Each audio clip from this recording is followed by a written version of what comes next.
Alam nyo ba, never pa namin na-experience kumain dito sa may Boteju, kaya nung nakita namin na tong 50% off, aba, napadine-in kami. Anyway, ito nga pala yung kanilang menu, sa sobrang dami nga, nahirapan talaga kaming pumili. Tapos, bukod sa promo nila, meron din sila dito na lunch deals. Sa pa nga pala sa nagustuhan ko dito, makikita nyo kung paano pinaprepare yung food, kaya masisigurado nyo talaga na malinis. Madami nga kumakain dito, kaya medyo naghintay kami sa may labas, pero alamin natin kung worth it nga bang kumain dito. So, ayan, pagkaupo nga namin, kinuha na nila kaagad yung order namin, and ang sabi nila yung serving time nga pala nasa 15 to 20 minutes. So ang ginawa nga pala namin ni Mama, pumunta na muna kami dito sa may bread talk para bumili ng tinapay. Alam nyo naman, kapag bumibili kami dito, ito talaga yung lagi namin kinukuha kasi paborito talaga namin to. Sayang nga lang, wala yung mga floss na bread kasi gustong gusto din namin yung kinakain. Kaya ang sabi ni Mama, mamili pa daw ako ng kukuhanin namin, at ito nga yung nakita ko. Bali si Mama nga pala yung pumipili, at ang pinipili niya talaga yung pinaka-machis. Tapos habang nakapila kami, napatingin si Arkia dito sa may strawberry, kaya nagpakuha siya dito sa wawa niya. Nag-request na nga din ako kay Mama na kumuha na din ako ng loaf bread nila kasi gustong gusto ko din to. Ito yung tinapay na maski walang palaman, napakasarap. And share ko na nga din pala sa inyo, alam nyo ba, sa tuwing bumibili kami ng tinapay dito sa may bread talk, itong si Mama yung nagbabayad. Pero pag nandito na kami sa cashier, napakabilis niyang humugot ng wallet niya.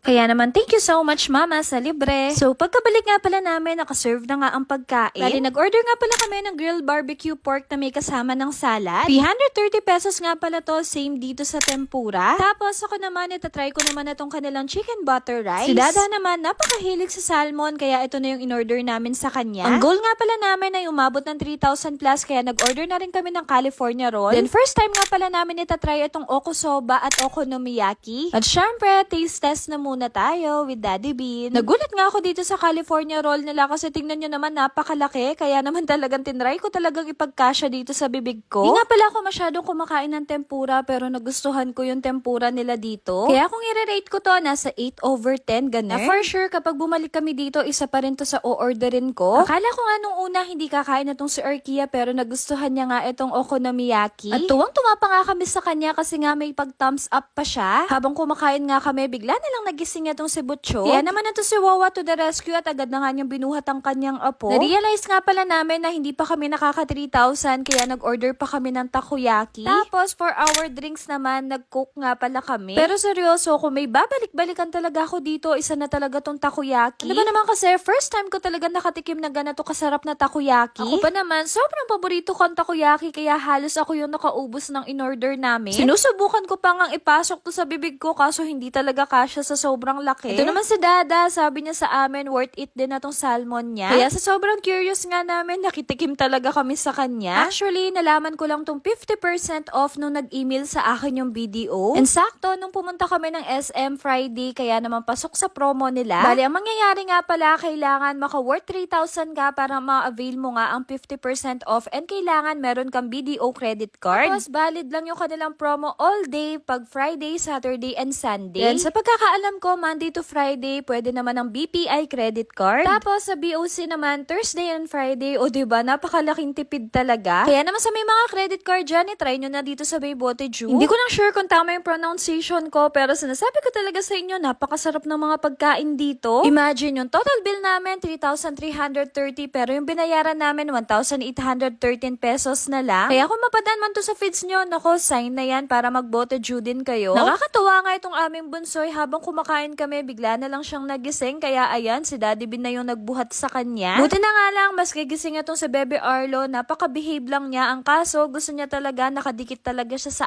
amin. Alam nyo ba, para siyang hinipan ng hangin kasi bigla na lang siyang lumaki. Uy, puwera usog.